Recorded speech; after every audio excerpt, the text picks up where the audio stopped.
Gracias por acompañarnos. Esto es una charla muy de cuates, ¿eh? De verdad que toda la semana y todos estos días hemos estado bombardeando información. Creo que ha habido un, demasiada información en redes sociales, sobre todo, webinars de audio, de muchos temas.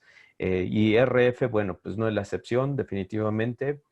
Este, pues vamos a platicar un poquito sobre estos RF Tips, que así le pusimos, que en relación un poco a Action Digital, como lo tengo aquí en mi sistema, pero decidí, y esto lo decidí casi de último momento, no hablar tanto como un Action, sino de generalidades de tips de manera global, como experiencia. Este, Mi nombre es Rubén Álvarez, algunos ya me conocen. Yo soy encargado de especialista en desarrollo de mercado para Latinoamérica. Y bueno, pues estamos como todos ustedes aquí compartiendo desde nuestras casas estas experiencias. Bueno, pues miren, vamos a comenzar. Esto de RF Tips, lo primero que yo les quiero hacer llegar es, ¿de verdad quieres usar inalámbricos? ¿Es en serio? Ese es mi primer comentario. Porque hay que considerar que los inalámbricos fueron pensados para eso, no tener, no estar revueltos con los cables, no tener libertad de movimiento. Eh, el inalámbrico lleva un compromiso mayor. ¿Y cuál es este compromiso mayor? Pues mayor conocimiento técnico. Definitivamente necesitamos aprender un poquito más el funcionamiento, las cosas, cómo va todo. Nosotros que trabajamos en esto del audio, de audio en vivo, de audio profesional, y es más, todo aquel que esté relacionado con un micrófono inalámbrico, lo primero que nos interesa es que suene bien. Eso es lo más importante. No podemos olvidar el sonido. Eh, Ahora, esto es de nuestra parte como especialistas. ¿Qué pasa con el público en general? ¿Qué pasa con el usuario? ¿Qué pasa con el cantante simplemente? Entonces, lo que necesitamos es siempre tener en mente que nuestro objetivo es que suene bien, que suene bien. Definitivamente también hay que tener conocimiento porque inclusive hay gente que ni siquiera sabe usar las cosas. Este, hay que estar conscientes de mucha situación. Eh, Insisto, esto es un compromiso. Yo aquí la primera recomendación es que sí tenemos que ponernos a estudiar de audio, de RF, de redes, de experiencia, de colocación, de sentido común. Sentido común, por favor. Esto es algo muy importante. Tenemos que pensar más allá de lo que es una caja, de lo que es un micrófono, de lo que es un aparato como tal, de lo que es una antena. O sea, tenemos que ir más allá de eso. Y eso nos lo permite nuestra creatividad, nuestra imaginación. Seamos conscientes de que no toda la gente sabe usar las cosas. Y a veces nosotros como especialistas creemos saberlo y no siempre, ¿eh? Entonces, bueno, hay que ponernos a estudiar. Para ir comenzando con esto, recordemos que el micrófono y los sistemas inalámbricos en sí es un juego de sumas y restas.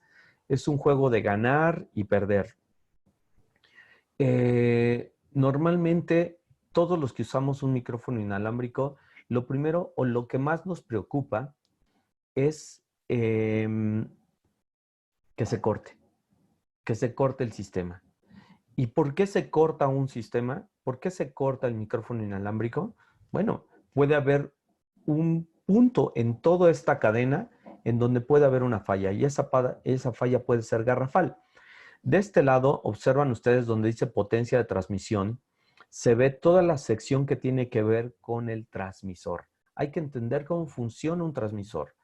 Que este transmisor, dependiendo del sistema, dependiendo del equipo con el que estemos trabajando, puede tener ciertas cualidades. Algunos se les puede cambiar la frecuencia, algunos no. Algunos más avanzados se les puede cambiar inclusive la potencia con los que transmite, algunos no. Es decir, ¿qué tanto sabes de tu equipo? ¿Qué tanto sabes del aparato con el que vas a trabajar?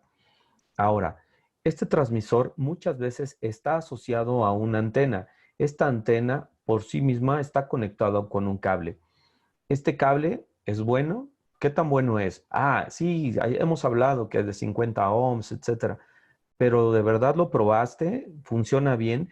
¿Cuántas veces lo enredamos, lo desenredamos, lo enredamos, lo desenredamos? O simplemente el conector BNC nunca lo verificamos y siempre llegamos por una cuestión mecánica a llegar a conectar y no nos damos cuenta de que ese está mal.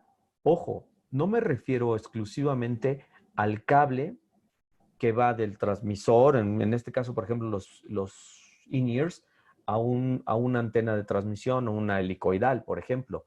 No, toda la parte trasera del equipo, donde están todos los equipos conectados en rack, ¿de verdad los revisan? ¿Están usando el cable correcto? ¿La distancia, la longitud adecuada? Ese cable les va a siempre generar una pérdida. Bueno, también la antena como tal, ya sea una antena transmisora de media onda, de un cuarto de onda, la antena que sea, por diseño más simple y básico, va a representar un punto de ganancia. Hay algunos que su punto de ganancia es unitaria, es decir, cero, no da más. Bueno, hay antenas más avanzadas. Ojo, no siempre una antena de más ganancia puede ser mejor. Aquí tenemos que estar cuidando esta relación y esta relación se le llama relación señal a ruido. Una vez que estamos transmitiendo esta señal a través del espacio, esta señal, cada que alejamos el transmisor de la antena receptora, vamos teniendo una pérdida. Y muchos de los que estamos ahorita hablando aquí hemos escuchado hablar de eso que se llama la ley del inverso cuadrado. ¿Qué significa? Que cada que vamos duplicando la distancia entre transmisor y receptor, o más bien entre antena transmisora y antena receptora, hay una pérdida en decibeles. ¿De cuánto es esta pérdida? La ley dice que son 6. En realidad es bien difícil medir esto, pero cubre una ley física que aplica para todo lo que tiene que ver con ondas, ¿sí? Esto significa que vamos a tener una pérdida en el trayecto y esta pérdida en el trayecto, cada que nos alejamos, cada vez es más grande. A su vez, vamos a tener después una antena receptora. Esta antena receptora, que también puede ser de distintas cualidades, está asociada a un cable. Este cable, al igual que el anterior, puede tener cierta pérdida. Por muy perfecto que sea el cable, normalmente tienen ciertas pérdidas. Y esto lo hemos mencionado en otras presentaciones anteriores. El cable tiene pérdida por su longitud, por su calibre e inclusive por la frecuencia en la que trabaja. Eh, si estuviéramos trabajando con sistemas que están en el orden de los 900 o 1000 megahertz, el cable debería de ser otro porque ahí se comporta diferente. Si estuviéramos trabajando con sistemas que están en los rangos de 100 a 200 megahertz, nos daríamos cuenta de que ahí tendríamos otras pérdidas. Hay que estar conscientes de ello. Ya en la práctica sabemos que hay cables muy estandarizados, pero nunca está de más recordarlo. A su vez, la señal ya llega al receptor. Esta se procesa ahí, hay un proceso de demodulación y bueno, tenemos una buena calidad de señal. Si se dan cuenta, esto es mágico, esto es un concepto que debemos de entender cada uno de ellos. Por eso cuando damos estas pláticas, hay que entender que todo esto lleva un proceso. ¿Dónde puede haber una falla? ¿Dónde puede existir un riesgo? Si se dan cuenta, puede existir en cualquiera de estos puntos. Me voy a permitir continuar con la presentación y qué les parece si al final respondemos algunas de las preguntas porque dejamos tiempo para las preguntas. Le voy a pedir también a mi compañero David que si hay algún problema de audio, por favor, me mande un mensaje para, para estar consciente de que hay un problema de audio. Bien, evitemos interferencias. Y lo más importante es cómo identificar una interferencia. En esta imagen que se ve aquí, es la historia de la primera interferencia de una señal inalámbrica, ¿sí? Y eso es lo mismo que nos pasa en la actualidad. Definitivamente nosotros no vemos el RF, no vemos cómo viaja la señal.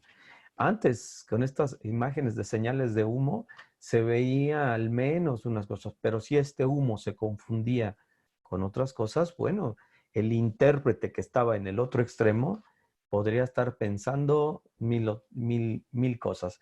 Esta es la primera interferencia de una señal inalámbrica. Este, ¿Qué nos puede causar interferencias? Todo, todo nos puede causar interferencias. Recuerden, recuerden que nosotros estamos usando una frecuencia prestada. Dentro de nuestro equipo, llámese el sistema que sea, vamos a observar que siempre hay una frecuencia única, que buscamos una frecuencia única para trabajar. Pero esa frecuencia, insisto, es prestada. Ninguno de estos elementos que nosotros trabajamos ha comprado su frecuencia. Y eso, ojalá nosotros pudiéramos también hacérselo saber a todo aquel que va a usar un sistema. Yo sé que esto es un reto y esto es parte de tener una comunicación con las personas, pero si yo a un cantante tengo una posibilidad de acercarme y explicarle que, bueno, por muy buen sistema inalámbrico que sea, está usando una frecuencia que no es de él. Entonces, ¿qué lo puede interferir? Todo. ¿Qué lo puede interferir? Hemos hablado hasta el cansancio, fuentes de televisión, televisión digital, pantallas de LED, otros inalámbricos, la misma intermodulación que generamos al usar muchos sistemas, esa intermodulación genera interferencia. Entonces, ¿qué nos causa interferencia? Todo. Otra cosa que también se nos ha, que tenemos que recordar, y esta parte que no tiene tanto que ver con unos RF tips, sino con el hecho del funcionamiento total del equipo, es las baterías. Pensemos que las baterías siempre, sí o sí, es un elemento parte fundamental también del sistema. Es tan importante como el propio micrófono. Todo lo hemos notado. Si la batería se va, tenemos una muerte, hablando así de RF, se nos para el equipo y listo. Voy a observar si tenemos aquí un chat porque me están... ok, bueno, creo que sí. Es que me están mandando muchas alertas. Ah, perfecto. De que todo está bien. Muchas gracias. Y dice aquí, la duración de la batería. Bueno, eh, ¿cuál pila nos conviene usar? Definitivamente una buena batería. Eso sí, tiene que ser una batería profesional también. No podemos correr riesgos en muchas cosas. Muchas veces me han preguntado, oye, ¿y puedo usar baterías recargables para mis sistemas? Yo les he contestado, definitivamente no hay nada que te diga no puedes, no debes. Más bien, aquí es una situación de criterio, conciencia y responsabilidad. ¿Qué significa? Imagínate que estás trabajando con una persona que te contrató y que, bueno, el show depende de que todo salga bien. Vas a poner en riesgo toda tu producción por un par de baterías económicas que no sabes si tienen la carga suficiente, o bien vas a usar baterías recargables que tú no llevas una buena estadística de cuántas veces la has cargado, cuántas veces se ha descargado y cuántas veces la has vuelto a cargar, es decir, cuánto ha sido su vida útil. Bueno, la ley de Murphy dice que si algo va a fallar, fallará y en el momento más inoportuno. La pila no tiene, no digamos que no tiene palabra de honor, pero una batería buena puede darte un buen resultado. Aquí en este cuadro de información se ve que cómo se monitorea la batería en un body pack. Este cuadro propiamente, por ejemplo, es de un body pack para PCM, para un body pack de INIR. Puede ser el rendimiento distinto para un tipo de transmisor que tenga que ver con uno de mano o con un body pack como micrófono. Pero bueno, en este caso, por ejemplo, era una batería buena que dependiendo de su ajuste, este, su ajuste de nivel, me refiero en el body pack y al tipo de audífono que se está conectando. No es lo mismo un audífono de 2 vías, de 3 vías, de 5 vías, de 20 vías, no sé si exista, pero eso está demandando consumo de energía.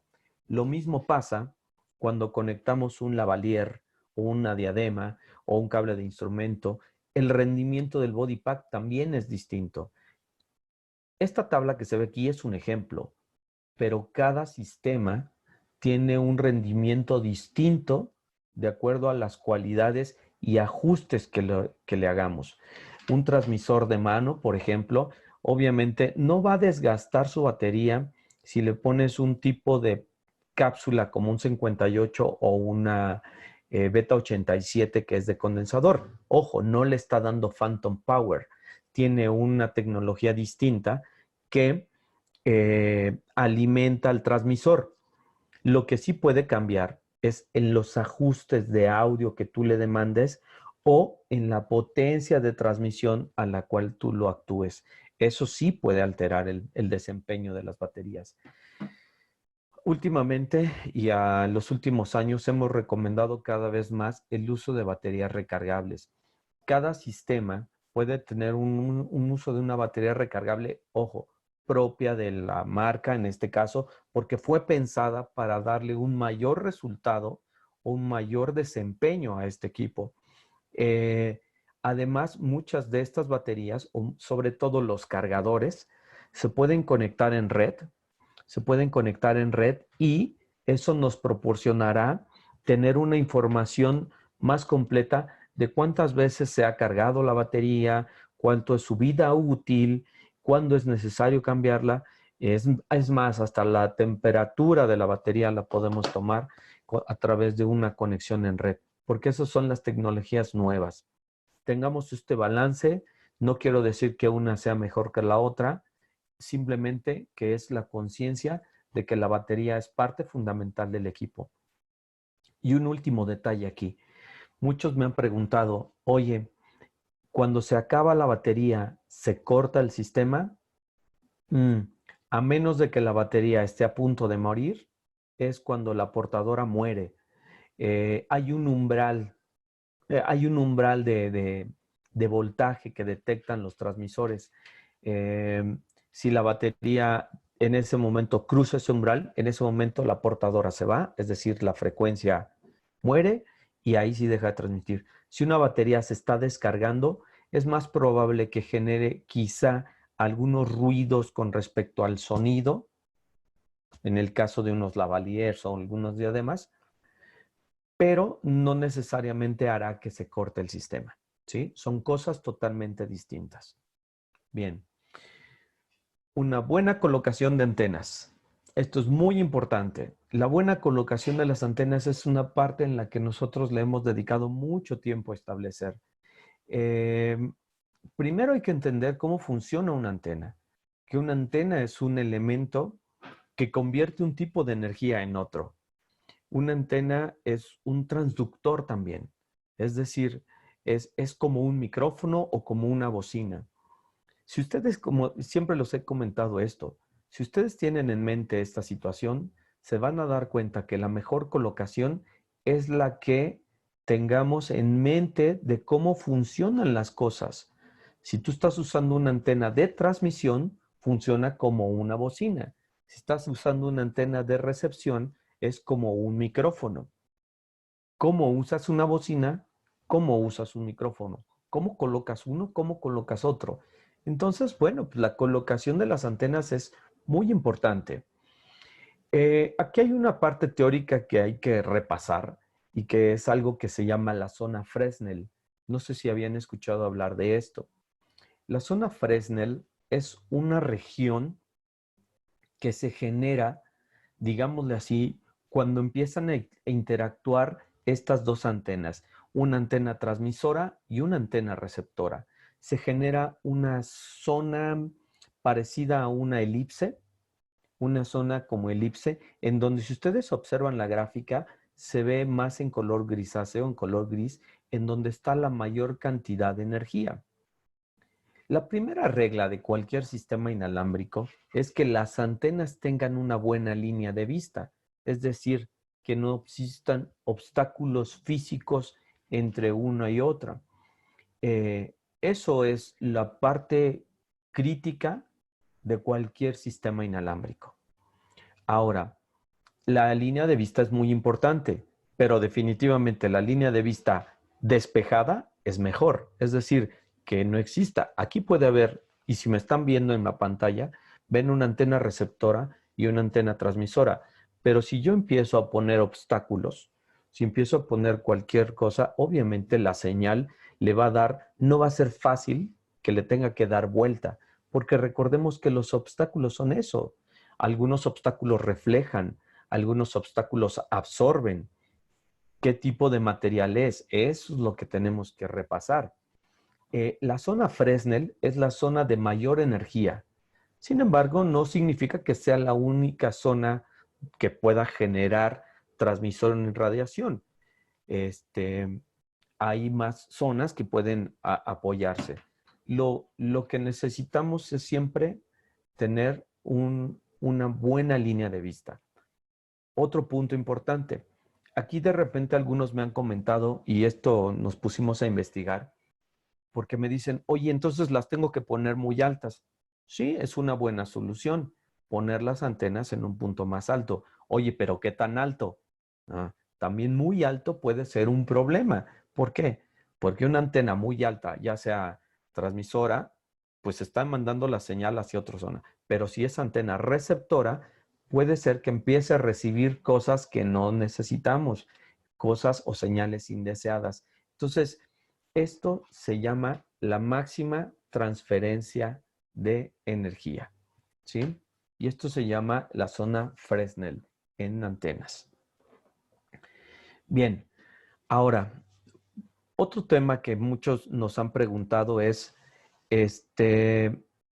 ¿cuáles son las herramientas que un buen coordinador de RF debe de tener? Yo aquí, esta parte de la presentación la voy a ir dando con respecto a muchas experiencias y experiencias personales. Definitivamente lo primero, y antes de todos estos puntos que están viendo aquí, lo primero que yo les recomiendo es, hay que entender la parte teórica, pero como todo en la vida, hay que tener un balance entre la teoría y la práctica. Es decir, si yo no tengo muy claro mis conceptos teóricos y quiero llegar exclusivamente a hacer la parte teórica, de repente, perdón, la parte práctica, de repente no puede haber un buen punto de enlace. Yo lo primero que les recomiendo es el hecho de analizar qué tipo de evento es. ¿Es un solista? ¿Es un evento solista? ¿A quién voy a cuidar? El RF, recordemos que no distingue si es hombre, mujer, rico, pobre, etc. No. El RF es igual para todos. El RF no distingue quién es el que lo va a usar, pero sí nosotros podemos destinar cuál es a la que tenemos que cuidar mejor. Si es un evento solista, pues probablemente tengo que cuidar su micrófono y su in-ear, ¿no? Es muy dinámico. ¿Qué tanto se mueve? ¿Le gusta irse hasta house? ¿Le gusta moverse por espacios más abiertos? ¿No se mueve de su lugar? ¿Qué tipo de evento es? Ahora, ¿es un grupo? Bueno, ¿cómo es este grupo? Es muy dinámico, están todos pegados, siempre están en su posición. ¿para qué quiero hablar de esto? Porque definitivamente esto es lo que primero nos va a determinar qué tipo de antenas y qué colocación voy a tener que utilizar. Si es un evento corporativo, ¿dónde va a ponerse el body pack? Y si va a llevar vestuario la persona, si le está tapando el equipo, si es un festival, me refiero, si es un festival, entra, salen equipos, hay muchos inventarios. Si es un teatro, bueno, ¿dónde va a vivir el equipo? ¿Dónde se colocan los bodies? Hay que analizar las condiciones físicas del espacio donde va a trabajar. Ahora, eso nos lleva al siguiente punto, el ambiente de radiofrecuencia. No es lo mismo, definitivamente, hacer un evento en un auditorio, en un lugar cerrado, con ciertas condiciones, que en un palenque, por ejemplo.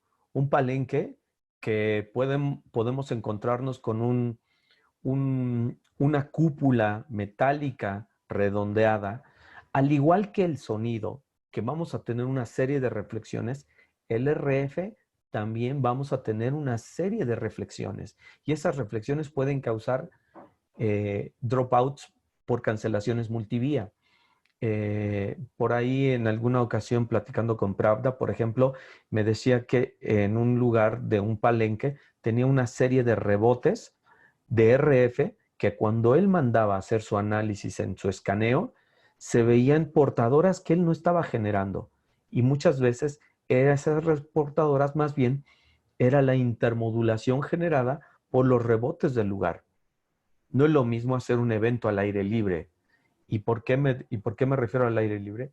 Porque ahí definitivamente, para colmo, las señales no las tenemos bajo control.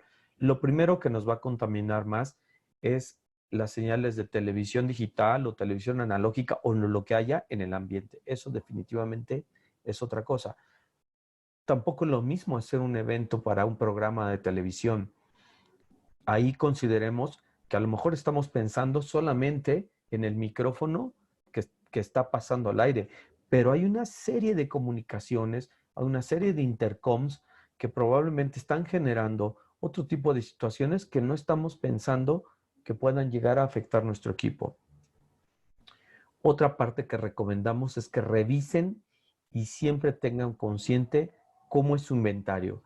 ¿Qué quiere decir el inventario? No solamente la cantidad de sistemas que van a trabajar, sino las bandas de frecuencia que están utilizando. ¿Qué tipo de sistema es? ¿Es analógico? ¿Es digital? ¿Y por qué si es analógico o digital? Ah, bueno, porque su trabajo es distinto.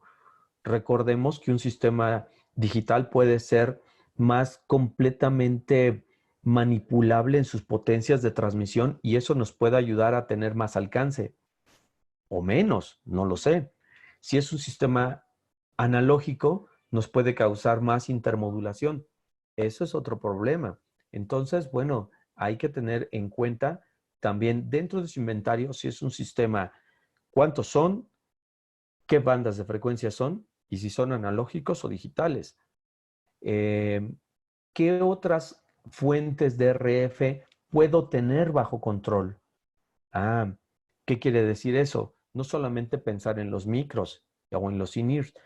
Tengo posibilidad de ajustar las frecuencias de transmisión de mis sistemas de intercomunicación. Puedo cambiar las frecuencias de algún sistema de pirotecnia o de iluminación o de algo que esté dentro del escenario y que me permita a mí manipular eso. Bueno, considérenlo, porque eso es parte importante de una buena coordinación. No solamente pienses en que tienes que asignarle la frecuencia al micro, sino hay que darle la frecuencia a todo lo demás. Ahora sí, ¿cuáles serían tus herramientas como hardware?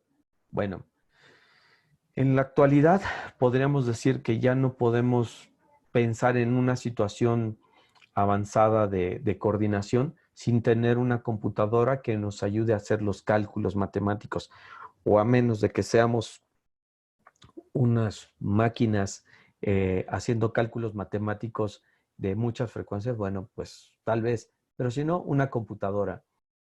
En la actualidad también algo que le recomendamos es que en tu maleta traigas uno o dos cables de Ethernet, un cable de red.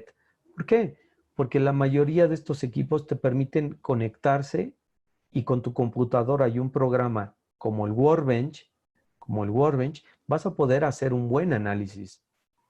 Si puedes traer en tu kit de herramienta algún tipo de router, algún tipo de switcher, también es importante.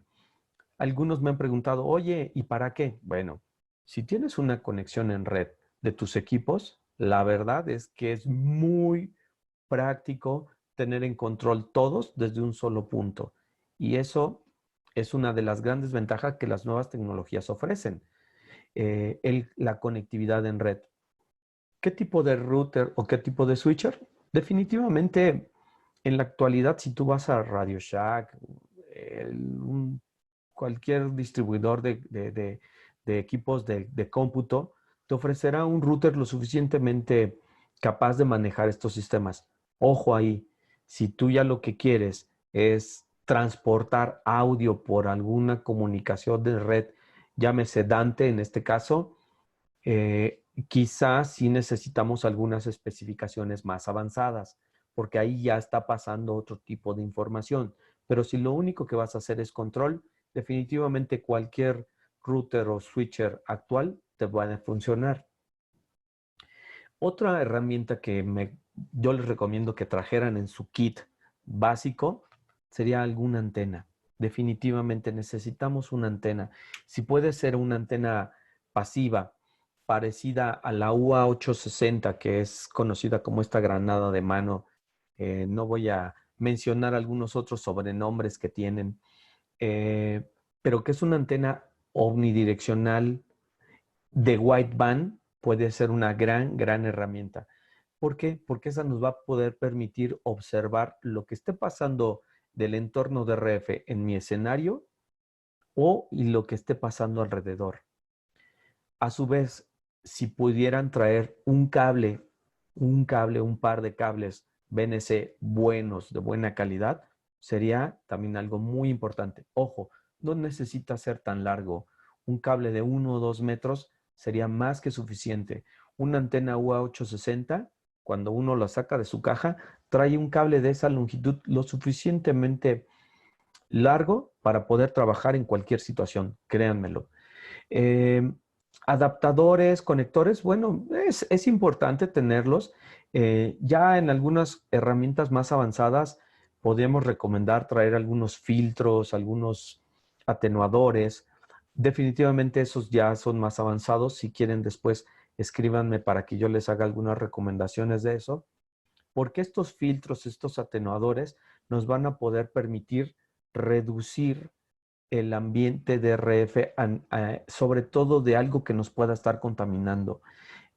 Son cosas más avanzadas, sí, y hay que tener un cierto respeto a la hora de usarlas, pero para ambientes muy complejos, muy congestionados, puede ser una gran herramienta de solución.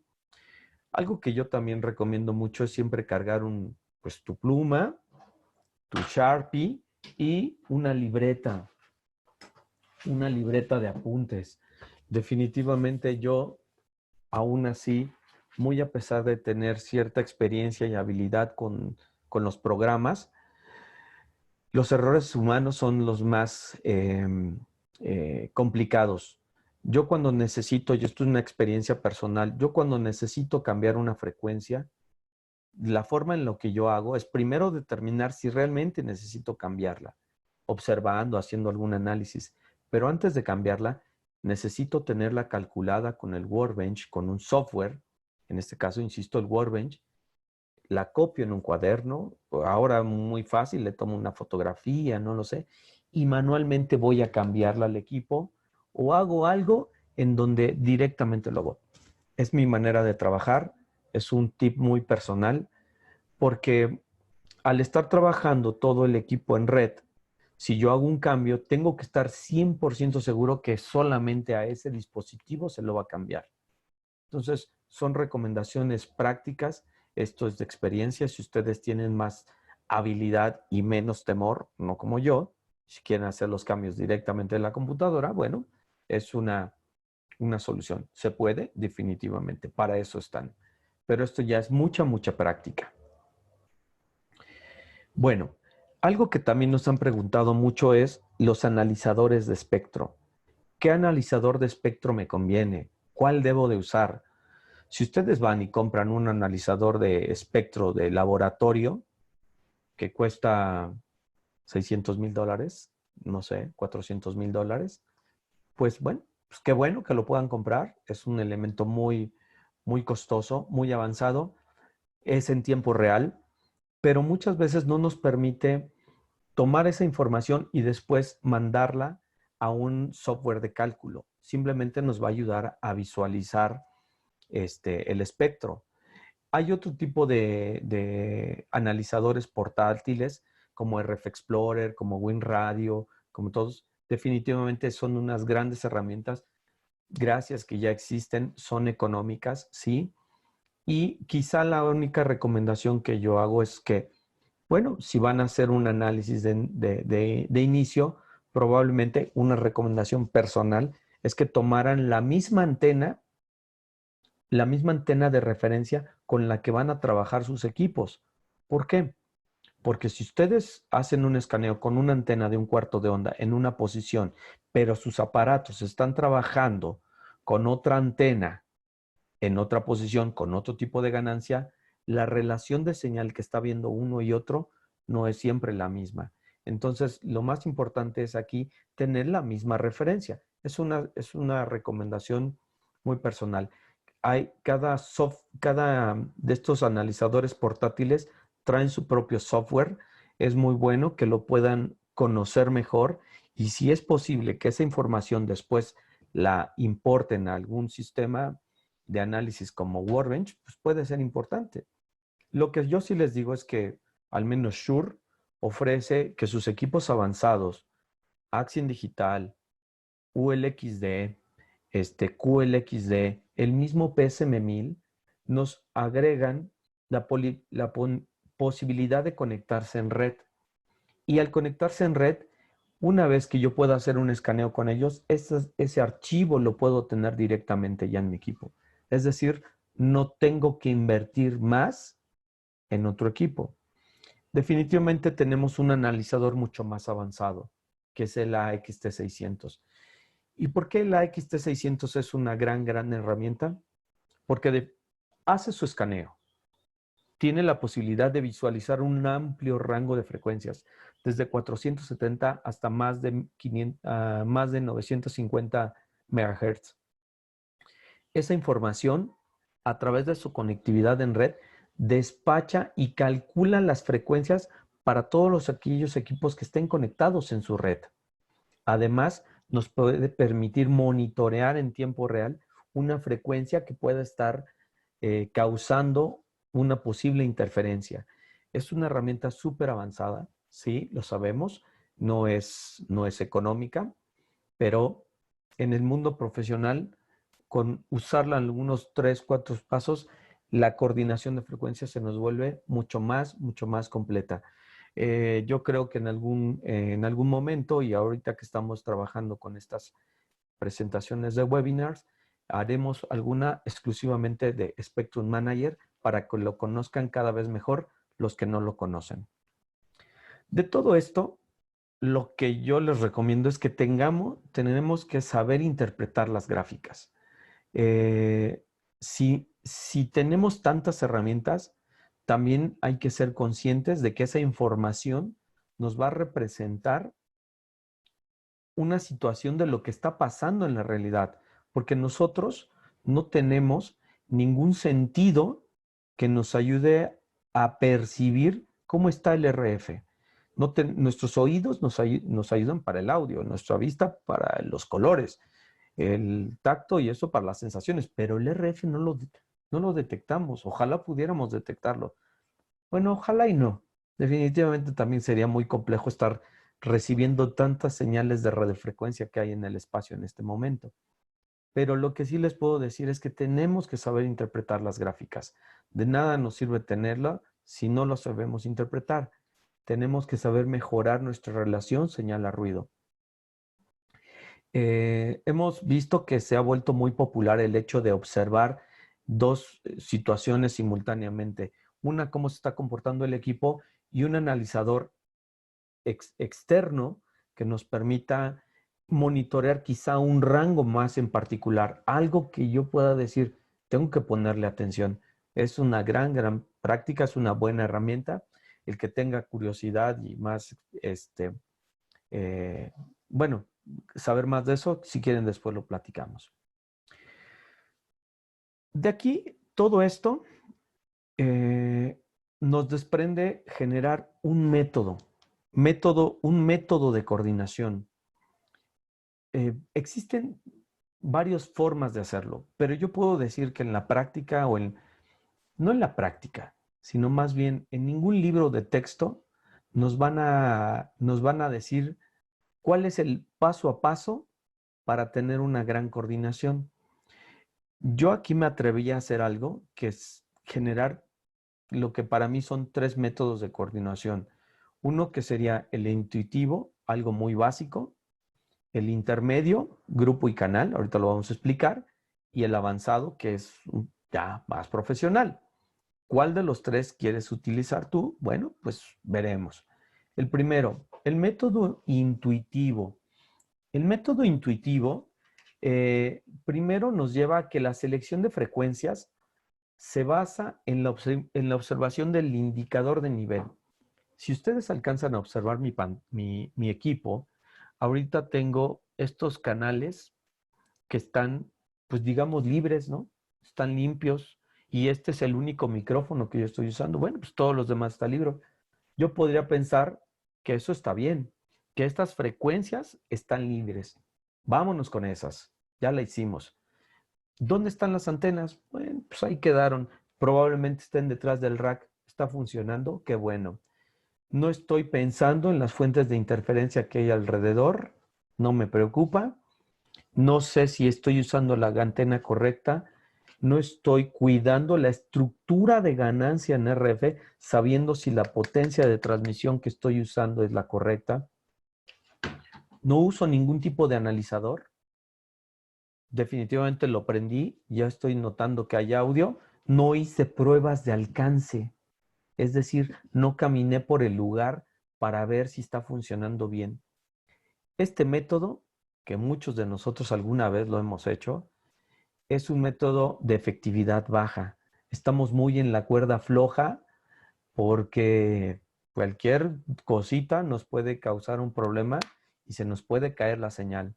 Entonces, es un método no tan recomendado. Un método intermedio y un método que por muchos años, y créanme, es un método que nos puede ayudar, sobre todo cuando no llevamos una computadora, ojo aquí, cuando no llevamos un equipo de cómputo que nos pueda ayudar a calcular las frecuencias en particular, es que el propio equipo haga su escaneo. Es decir, si yo pongo sistema por sistema y voy calculando frecuencias, y cada que voy calculando frecuencias, voy sincronizando para que a su vez estas frecuencias ya estén ocupadas y el siguiente análisis me determine que eso está ocupado y entonces tenga que buscar unas frecuencias nuevas, es un método conocido como escaneo de grupo y canal. Todos los sistemas, al menos de Shure, lo tienen. Ustedes los conocen bien. Y si ustedes tienen conectados en red los equipos, se han dado cuenta de que el método grupo y canal funciona. ¿Por qué? Porque Shure ya se encargó de calcular unas frecuencias compatibles con eso. ¿Cuáles son? ¿Quién sabe? Eso sí, eso paquete ya está aquí. Hay unas listas, hay gráficas, esto es una información que a veces están en los manuales, pero la determinación ya fue hecha por el equipo. Tenemos que cuidar nuestra posición de antenas, verificamos que quizá no haya una interferencia por ahí, tal vez no cuidamos mucho la estructura de ganancia, pero bueno, calculamos grupo y canal, confiamos en los resultados que el equipo ofrece. Algo que quizá tenemos que recomendar es que aquí sí hagamos una prueba de alcance, es decir, ya seteé el equipo, me voy caminando por el lugar para notar que la señal no tenga una caída y si la tiene, bueno, volver a acomodar las antenas para que esta señal crezca. Porque mi único indicador de saber que el RF está bien es el indicador de nivel del receptor. Entonces, si es un receptor avanzado como este, qué bueno, tengo indicadores en A y B, pero si es un receptor básico en donde nada más tiene un pequeño LED prendido, ¿cómo voy a saber si mi señal está buena? Bueno, pues escuchando. El nivel de efectividad es aceptable, es un buen salvavidas, te puede servir como a esto aquí lo puse en paracaídas que nos puede ayudar a pensar de que están más o menos las cosas. Funciona a un 70-80% de efectividad, creo yo, pero aún así hay cosas que podemos mejorar. Y para eso, pues hay un método avanzado. En este método avanzado, eh, la selección de frecuencias primero se hace en base a un escaneo previo que hiciste en el sitio y con herramientas avanzadas. ¿Cuáles son estas herramientas? Puede ser el escaneo que te puede ofrecer el equipo y que tú lo estás observando en tu Workbench. O puede ser el escaneo que hizo un equipo más avanzado, un Spectrum Manager o quizá un analizador externo que nos permita que esa información ya la tenga en mi computadora. ¿Por qué? Porque yo voy a poder visualizar en dónde están quedando estas frecuencias con respecto a ellas mismas y a todo lo que está generándose en el ambiente. Podemos jugar con el nivel de ruido de piso, colocando cierto tipo de antenas y evitando ciertas fuentes de interferencia, porque una vez visualizado el espectro, si yo observo que hay pantallas de LED generándome interferencia, no le voy a decir a las pantallas de LED que las apaguen. Lo que sí puedo hacer es cambiar de tipo de antena o cambiar de su posición. Eh, Indispensable hacer pruebas de alcance. Y es más, caminar hasta lo más que se pueda con las condiciones como el equipo como lo estuvieran usando en el evento. Es decir, si lo tengo que poner detrás de mí con un vestuario, sería lo ideal, porque son las condiciones en cómo van a trabajar a la mera hora del show. Tenemos que recordar siempre nuestra experiencia y nuestro sentido común. Si yo volteo a ver y en el escenario no estoy viendo las antenas de recepción, no es un buen punto. Si estoy considerando que va a ver una pantalla de LED que va a circundar al cantante o al actor, tengo que ingeniármelas para eso. Les he contado muchas veces una anécdota de alguna vez que trabajé con el ingeniero de Miguel Bosé, en donde este, existía llamémoslo así, un cinturón de pantalla de LED, donde le bajaba esta pantalla y circundaba a Miguel y a los coristas, y toda la señal de RF hacia los body packs se les cortaban. Pero él lo que hacía es que tenía una antena puesta en un pedestal con un tipo tripié, como malacate, no sé, en el que este se levantaba y quedaba por encima de este cinturón de pantalla de LED. Cuando la pantalla volvía a subir, él bajaba la antena y se volvía a colocar en línea de vista. Yo alguna vez también lo he tenido que hacer así, alguna ocasión con Enrique Iglesias en algún show. Enrique bajó al público, caminó y se fue, y el micrófono y obviamente su INIR se empezaron a cortar. Pero el show no puede fallar. El resto de la banda quería quedarse allí. Como tal, me bajé con la antena, con su cable, y siguiéndolo como seguidor, ahí detrás de él casi casi, teniendo que la calidad de señal siempre se mantuviera. Nuestro trabajo como coordinador de RF no termina, es más, se vuelve más preciso cuando está corriendo el show. Tenemos que poner más atención cuando está corriendo el show. No es previo. Previo, de verdad que las herramientas actuales son muy eficientes. Pero ya cuando está sucediendo el show es cuando más atención tenemos que poner.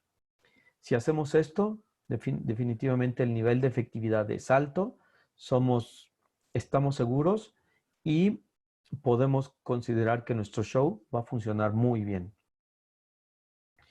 Otros trucos, bueno, cuando estamos trabajando con muchos sistemas, por ejemplo, las recomendaciones de estas famosas charolas de aluminio que nos ayudan a generar una jaula de Faraday, es decir, algo que evita que la señal de RF se vaya a otras posiciones y reduzca los problemas de intermodulación. Esto es muy recomendable, sobre todo cuando son producciones muy grandes. Nos ayuda también a administrar los equipos, saber de quién es cada body, de quién es cada micrófono. Tenemos un control, sabemos si nos falta alguno. Es un truco que también nos puede ayudar en festivales, por ejemplo, tener muy claro cuál es el micrófono 1, cuál es el micrófono 2. Sabemos que podemos usar esta famosa mesa con nuestras gaffers y cintas de colores, pero en unas charolitas así, créanme, que reducimos la intermodulación que pueda causarle un problema a otro equipo que pueda estar funcionando en ese momento en el escenario. Es una buena recomendación. Aquí un mensaje de este señor Nikola Tesla, que siempre decía: tú siempre debes de observar el mundo desde la perspectiva del receptor. Bueno, no es cierto, esto es un chiste. Nikola Tesla nunca dijo esto, ¿eh? Esto es algo que yo nada más puse así, porque obviamente Nikola Tesla es como estos ingenieros que se volvieron muy populares con el tema de radiofrecuencia, ya que él quería convertir la energía eléctrica en inalámbrica y darle así a toda la humanidad luz en sus casas sin necesidad de cables. De hecho, sus, digamos, inventos son la base de lo que actualmente son estas tecnologías. Pero bueno, esta es una recomendación general. Si tú te pones en la perspectiva de cómo es un receptor, si las antenas son tus ojos, tu oído y tu mente van a concentrarse en lo que está viendo. Si tú te pones en esta misma perspectiva viendo todo este panorama, te vas a dar cuenta de que el mundo es diferente. ¿Sí? Entonces, tenemos que cuidar cómo funciona, pero desde el punto de vista del receptor. Esta es una recomendación. Si logramos eso, en nuestro RF va a estar mejor, va a ser más garantizado. Y me refiero a receptores como estos o a receptores tipo body pack que utilizan los in-ears, por ejemplo. Entonces, ponte en esta perspectiva, ponte en esa posición y te vas a dar cuenta de que el mundo es distinto. En resumen, para obtener unos buenos resultados en el uso de cualquier sistema inalámbrico, debemos de considerar lo siguiente: conceptos básicos sobre RF, cómo es la onda, cómo la modulación, cómo es cómo es la transmisión, cómo es la recepción, qué es un diversity, qué es un no diversity, cableado, antenas, etcétera. Eso es teoría y eso aplica, eso es física, eso aplica siempre. Ahora, de ahí después concéntrate en las cualidades individuales de cada sistema. No es lo mismo un Axiom digital a un ULXD, a un QLXD, a quizá alguno de otra marca. Cada uno, a pesar de que convivan con la misma teoría, sus funciones son muy distintas. Sus parámetros de programación pueden ser distintos. ¿Sí? Conócelos.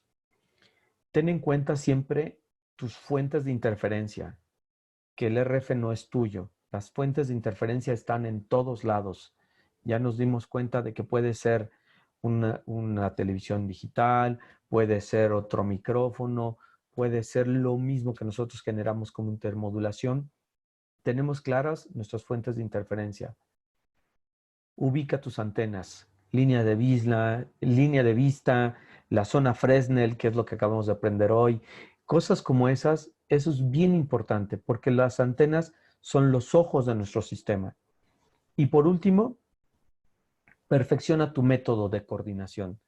Es decir, ¿cuál de los tres métodos que platicamos hace rato quieres usar? ¿El método básico, el intuitivo? Ah, mira, ahí funciona bien. Vámonos sobre ese, no pasa nada. El método intermedio, grupo, canal, escaneo, no lleve herramientas más completas. Bueno, ayuda. Método avanzado, equipo, softwares, analizadores, manejo de Workbench, cosas como esas, ya son más seguras. ¿Cuál método quieres utilizar? En general son temas muy básicos, muy simples. Quiero ver cómo están hasta ahí y ahora sí dejar estos minutos para abrir alguna sección de preguntas. Si tienen algún comentario, voy a leer algunas de ellas que veo aquí. Saludos a Roger, a Ernesto, saludos. ¿En dónde puedo utilizar un puerto en cascada? Ernesto, déjame entender más tu pregunta. ¿Puertos en cascada? Bueno, obviamente en conexiones tanto de red como en RF hay dos tipos de conexiones básicas. Algo que se llama conexión en cascada, así, daisy chain, o conexión estrella.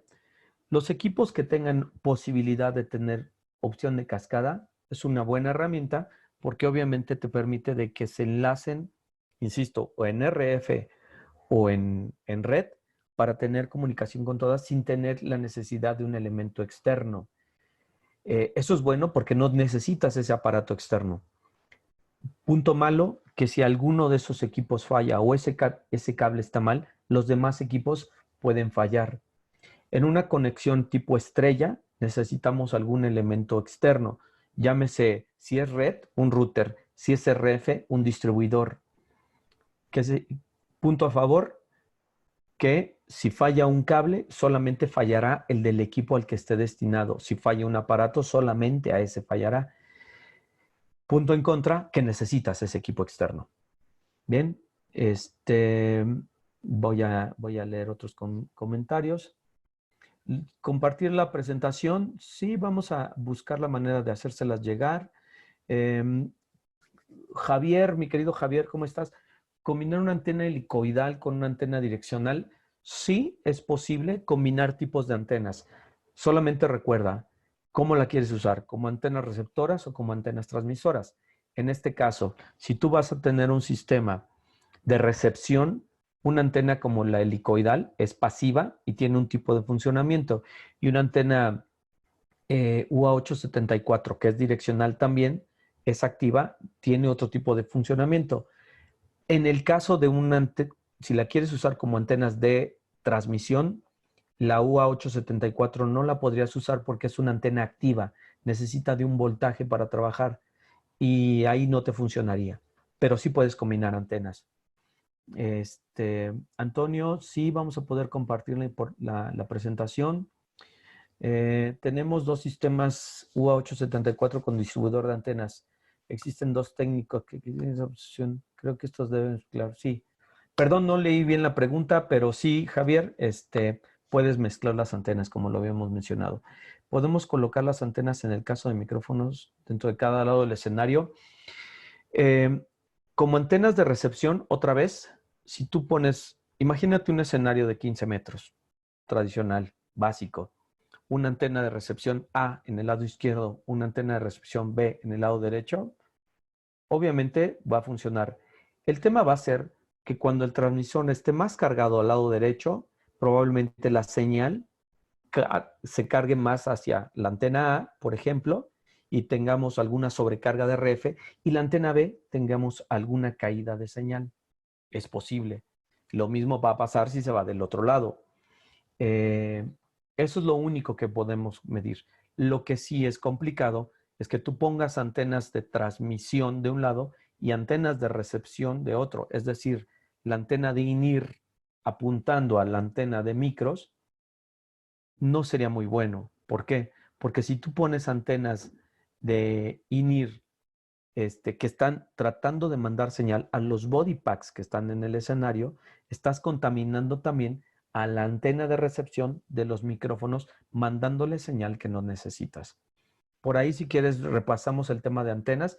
La semana pasada dimos un webinar de eso, pero probablemente los podemos repasar. Ojo, también muchos de estos temas, como repaso, en, el, en la sección de YouTube, en Shure en español, YouTube Shure en español, están los webinars que estamos dando, y también ahí pueden ver algo de estos temas.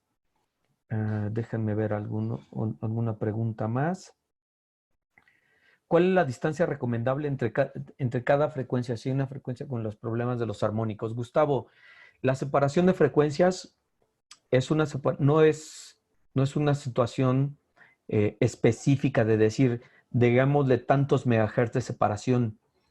Esto dependerá del número de sistemas que necesitas a trabajar al mismo tiempo y dependerá del equipo que tengas.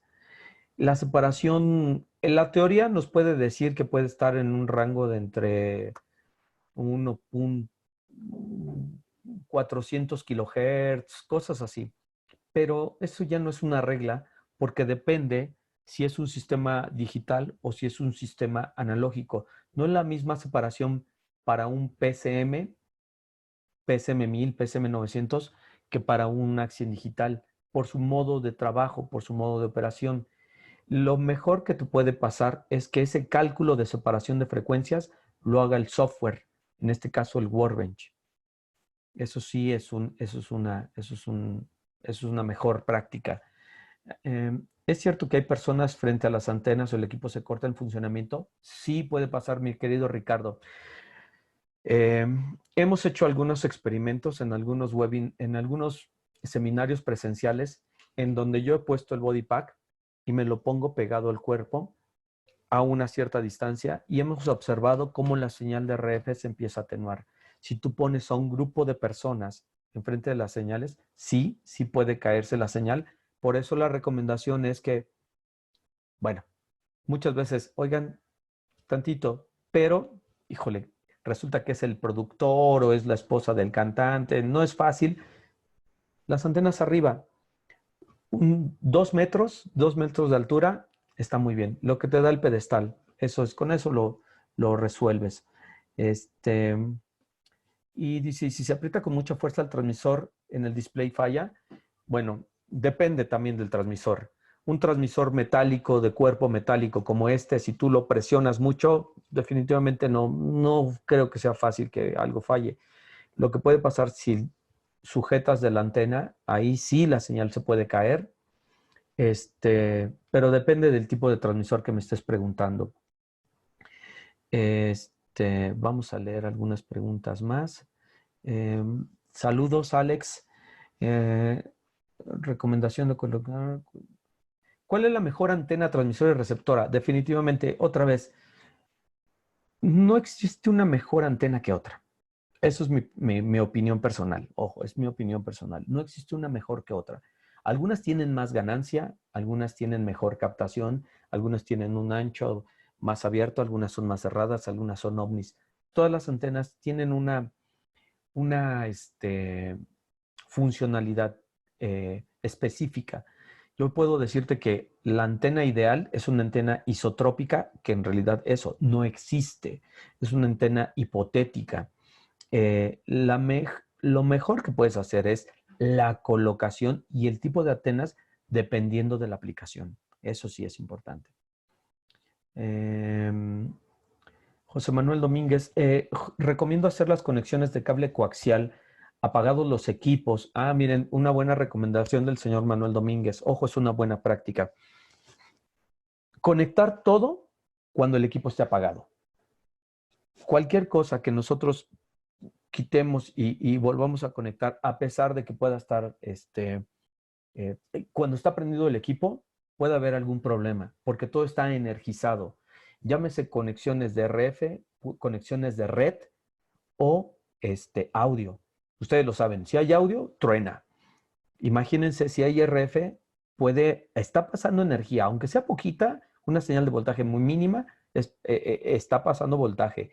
Y obviamente si es red, también está pasando energía, son datos. Entonces, una buena recomendación, como lo dice el señor Manuel Domínguez, es cualquier conectividad que hagan de quitar o poner cables, lo ideal sería hacerlo con el equipo apagado. Buen tip, señor. Muchas gracias. ¿Qué buena altura es recomendable? Ya les decía, línea de vista, una altura de 2 metros, más que suficiente. Las antenas de in-ears adelante, las de recepción atrás. Claro, Roger, las antenas de in-ears un poco más adelante para que lleguen señal a los body packs de los in-ears, las antenas de recepción, las de paleta atrás, para que cachen la señal de los micrófonos. Es una buena práctica. Adolfo Schultz, con un par de antenas pasivas y un distribuidor de antenas, ¿cuántos Axim puedo utilizar sin esperar tener problemas?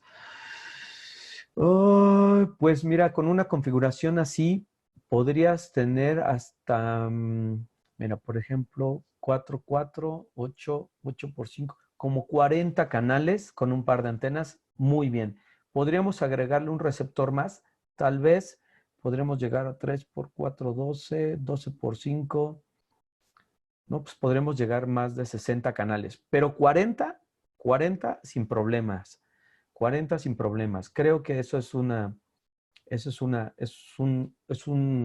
mundo muy avanzado. De hecho, en la presentación que se ve aquí, en la gráfica, hay hay un distribuidor, me parece, pero hay uno, dos, sí. Vean esta imagen. Pero bueno, pues, como bien lo dicen, a ver, creo que se me pasó alguna pregunta. Cuando bajaste con la antena del escenario, ¿cuántos cables llevabas? Bueno, la verdad, llevaba el mismo cable, simplemente lo que me dio el cable, que fueron, en esa experiencia que tuve con Enrique, fue lo que el cable como eran como 20 metros. Lo interesante es que inicialmente las antenas las tenemos apuntadas de perfil al escenario, pero en este caso Enrique se va hacia house.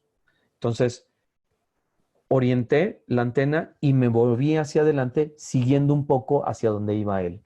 Eso fue hasta lo que el cable me dio. Por ahí mi querido Rocoto fue el que incluso creo que grabó el video, pero bueno, hay video de eso. Muchas gracias compañeros. Pues creo que cumplimos con esta hora de participación. Nada más voy a terminar de ver aquí algunos otros comentarios. Julio, ¿qué software recomiendas? Workbench. Workbench. La presentación la vamos a compartir, sí. Con los guitarristas te vuelves loco, yo también. El tema de los cables, ¿cómo puedo aprender más sobre cables? Insisto, por ahí hay unos webinars que ya están grabados y que hablamos sobre cables. Búsquenlo en YouTube, Shure en español. Ahí hay algunos webinars sobre cables. ¿Qué pérdida tienes al usar una T? Una T cualquiera, mala, más que pérdida, tenemos, Miguel, una T cualquiera puede tener más bien un problema de un regreso de voltaje. Ahí sí puede haber un problema de que se manden voltajes y se retornen hacia otro punto. Una T ya bien hecha tiene una pérdida de 3 dB. La UA221, que es un splitter pasivo de Shure, tiene una pérdida de 3 dB, lo mínimo. ¿Cuál es la función de las charolas de aluminio? Reducir la intermodulación, que no cause interferencia contra otros equipos, y además yo le agregaba el hecho de, de administrar los equipos, que sepa cuál es el micrófono 1, cuál es el micrófono 2. Eso me funciona muy bien en festivales. Podemos hablar de temas de red. Creo que vamos a tener un webinar de red. Vamos a tener que hacer algo sobre redes. ¿Qué clase de antena pasiva? La Edel, te recomiendo la UA860. Chécate en Shure, la UA860. Esa es muy, muy buena. Te puede funcionar. Omar, respecto a las antenas, me ha tocado ir a lugares donde el equipo de casa pone micrófonos y a veces no son las antenas adecuadas. Ejemplo, me ponen dispositivos J5 con antenas L1. Uf, eso es un problema. Y me ha tocado que pero no tengo entendido el número de entorchado. Depende de la banda de frecuencia. Es más, alguna vez en PSM me pusieron, bueno, mira, definitivamente, Omar, perdón con la pregunta, no la leí bien. A veces lo que pasa y que algunos proveedores no ponen la antena correcta de acuerdo al ancho de banda que le va al equipo. Mi recomendación es que, pues sí, hay que supervisarlo. Lo importante es primero que se haya antena. Si haces pruebas de distancia y no se te corta, qué bueno. pero si no, pues definitivamente sí hay que pedirla, porque la longitud de onda, el tamaño de la antena fue pensado por la longitud de onda de la frecuencia de operación. Fue hecha por esa razón. Si no, podríamos poner cualquier antena. Entonces, ¿para qué hablamos de eso? ¿No? Señor Anaya, en nuestra experiencia las baterías no tienen nada que ver con el nivel de audio. Sí, correcto. Que bueno, por eso decía que probablemente podían generar algún ruido. Probablemente alguna vez escuché algo así, pero no. Ya sea en un INI o en un sistema inalámbrico, muchos usuarios creen que cuando la batería baja, los niveles bajan y no, definitivamente no. Como mencionábamos, las baterías son bien importantes. Vean, ahorita estoy usando unas Steren que me encontré por aquí, perdonen ustedes, y el rendimiento es malísimo de estas Steren, ¿eh? Perdón si hay alguien de Ster por ahí conectado. Estas Steren están nuevas y no llevo ni 2 horas y ya tengo 2 rayitas de energía. Muy mala pila. Bueno, un amigo que se llama Huawei Y5. ¿A qué altura recomienda usted como ya lo hablamos de la antena de 2 metros. En el show, sí, fíjense, una experiencia que nos comparte el señor Federico Anaya, que en el show de 90s Pop Tour se utilizaban 40 canales de Axien Digital, 40 canales de Axien Digital con solo 2 antenas y sin problemas. Eso es uno de esos casos de éxito y muchas gracias por sus comentarios. Bueno, pues pues muchas gracias a todos. Gracias por acompañarnos. La verdad ha sido un placer. Esta hora se me fue como agua. Espero que nos podamos ver en la próxima y estén al pendientes de nuestros próximos temas. Cuídense mucho, señores. Cuídense mucho. Entre todos vamos a salir de esto. Gracias. Nos vemos. Bye. Bye.